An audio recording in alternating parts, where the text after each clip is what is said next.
Gabi mo. Oo. Kasama to eh. Yung bata to eh. Oo. Laman ng gentle eh. Dahil ito. Yeah. Ito nga.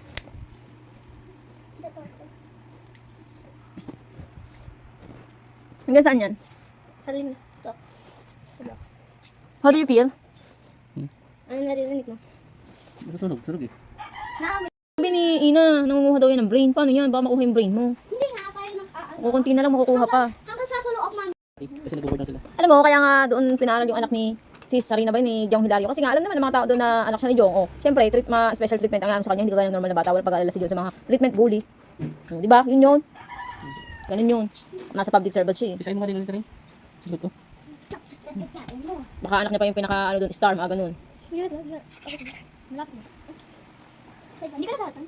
Ayun, malapit na sa line. You blow na, ate. Wait lang, hindi pa. Okay, it's okay na. It's already. Hindi pa, online. Yeah, it's already. Blow it. Tingnan natin ang kanyang tutuli. Okay. Ay, sino? Okay, ito na. Sino ko?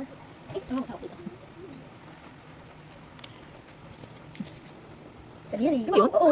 Wow, wala na. Ang ginawa sa dulo. Mga puti yung tingin niya. Oh, yun o. Ano? Opo. Ano gawin mo dito? Dito kasi nun. Yun na? Paputin yun? Yeah, no, that's this? Hindi yan. Yung mga puti-puti niya lang. Wala? Parang